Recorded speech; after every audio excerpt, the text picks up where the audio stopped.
Market volatility continues, and although the S&P 500 saw the worst weekly decline since the 2020 pandemic, Don't panic! Don't panic! It's a telecom! this was topped off with the Dow making a massive 800-point comeback on Friday. But when the market moves like this, how are investors supposed to react? Sell on the high and wait for the next dip? Cash out now as the market's too volatile to predict? Or should we hold out for an official bottom? With all this volatility, it's easy to lose perspective or turn away from investing altogether. So I'm going to outline what view I'm taking, specifically how a more mature and long-term view of the market can help you navigate the turmoil.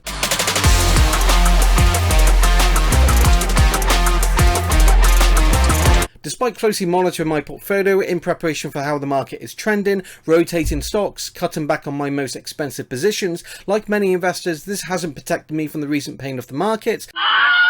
It seems nobody is safe from the way the market is moving, and as world events and recession fears settle in, sentiment is on a general decline, with Bloomberg reporting a downturn on retail traders who have seen their gains wiped out by recent downturns, having given up on the buying the dip philosophy and turning away from the markets altogether.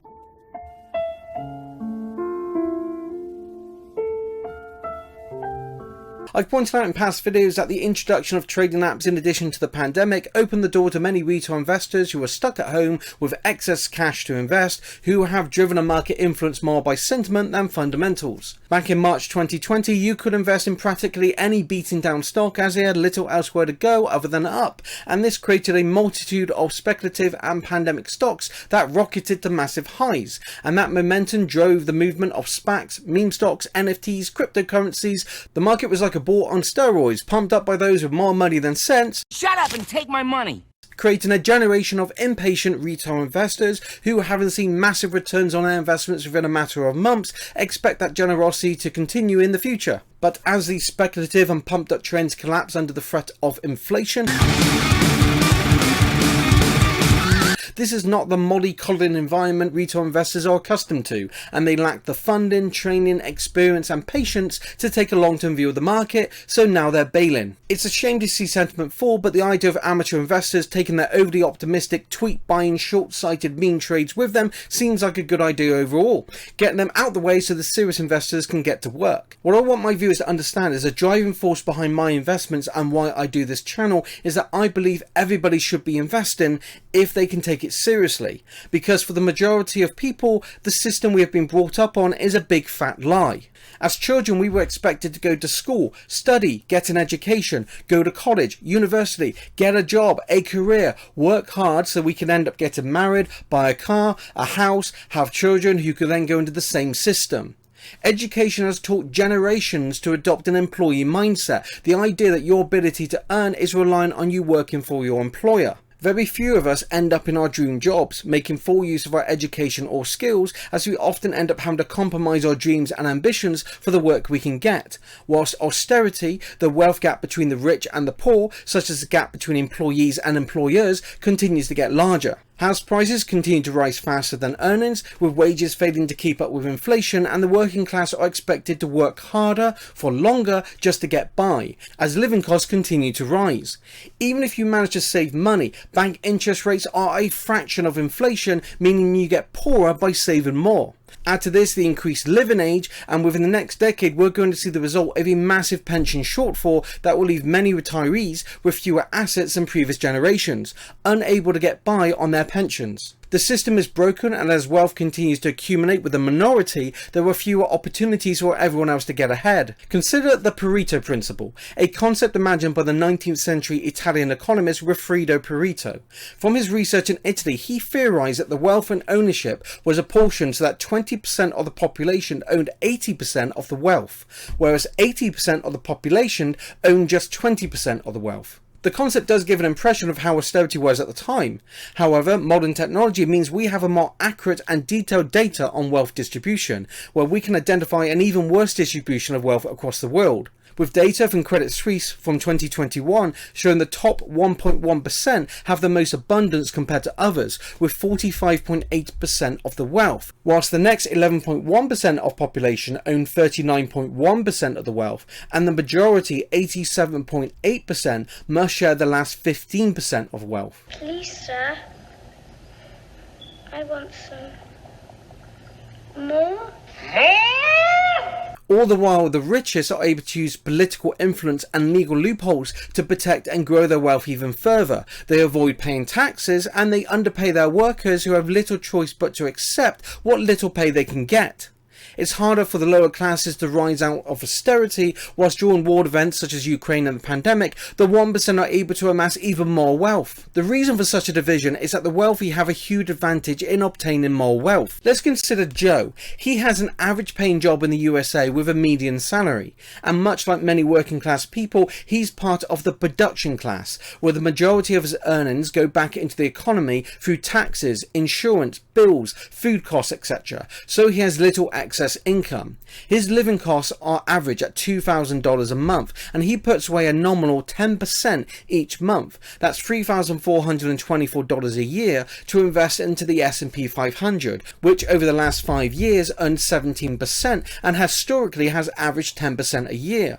His returns average out at just $2.38 for the first month, but as interest compounds, this grows to $29.89 by the 12th month, and within a year, he's managed to accumulate a grand total of $191.30.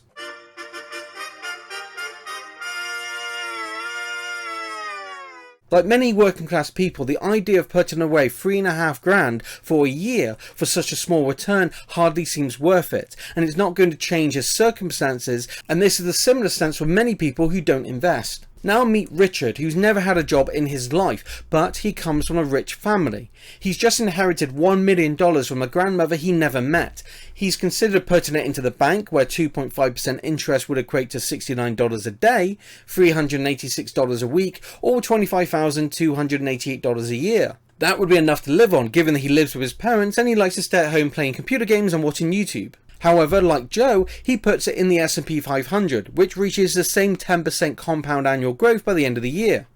The result is $104,715, almost 3 times what Joe earns and 5 times his living costs, which don't even show on the chart because they are so insignificant. Richard has more than enough to cover his living costs, and his excess wealth means he can continue to invest in exactly the same way as Joe, but he is leagues ahead in terms of scale, and he can continue playing computer games and watching YouTube videos whilst his accumulating wealth works for him. Because Rich hoards his increasing wealth, he isn't part of the production class. He doesn't return capital back into the economy, back to the hard working lower classes, so even those with the most potential to succeed have access to less financial support. Jeff Bezos is a great success story after all, but did you know he was only able to succeed because his parents lent him $300,000 to get started? Many people have great ideas, but fewer have the financial resources to make them happen. As unfair as wealth distribution is, every market and method of government, socialism, communism, capitalism, has resulted in an unfair distribution of wealth. But the benefit of free market economies like ours is equal opportunity. For the large majority, having a job simply isn't enough to secure your financial future, but the stock market offers a way of refusing to accept the broken system we were brought up on. That we don't have to accept rising living costs, crappy interest rates, low pay and worsening work conditions just to get by. You don't have to be wealthy to invest anymore, but unlike the wealthy who can get by easily with a 10% annual return, the rest of us need to be better, smarter investors to get ahead and avoid taking predictable, devastating hits to our investments. Investing is not going to change your life overnight, and investing in schemes such as SPACs, crypto, NFTs or speculative companies in the hopes of doing just that is the type of short-sighted thinking that created the market volatility we are now seeing, and many investors are seeing their investments collapse. And investments can only fall so much before causing irreparable damage to investor sentiment, and they may never recover to their original valuations. As the market falls from its highs, the question isn't just where the bottom is, but when the market might ever return to its previous highs and investors might recoup their losses.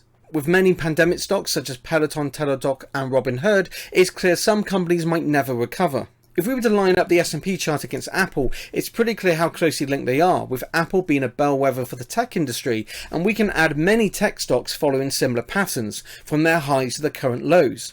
If you buy into large cap media heavy companies trading at high fundamentals, sure, you might watch it rally 50% in a year before it comes crashing down in a correction.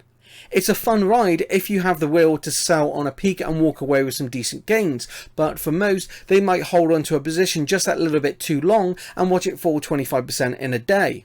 Trying to predict the bottom is the kind of talk that comes from investors who just want permission to buy the same crap, large cap media heavy names that they were buying before, with the expectations that they'll be back to record highs within a few months.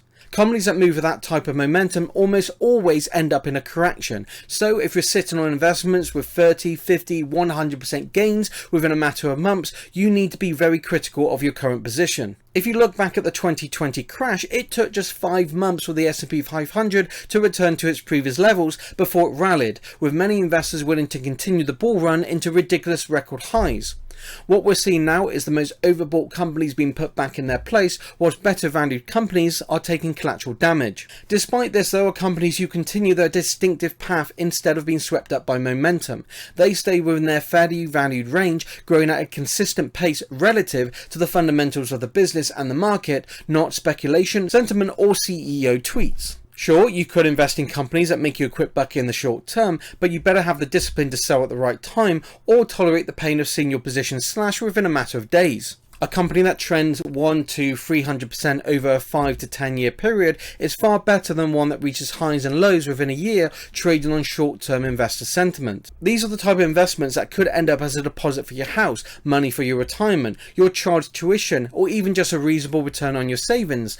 As I covered in my recent video on market volatility, it's time in the market, not time in the market, that wins long term. And when you think about it this way, waiting for an absolute bottom seems less important when the stocks you want to be holding long term are already trading at rock bottom prices. There is a saying that when it comes to the stock market, there is no alternative. But the truth is, there is, but the alternative sucks. And it's only through investing in good companies and having some patience that you can beat a broken system and build a better future for yourself. So that's my take. And as always, if you have any thoughts or suggestions, please comment below, let me know. And remember to smash that like button and subscribe so you don't miss out on future videos. Until next time.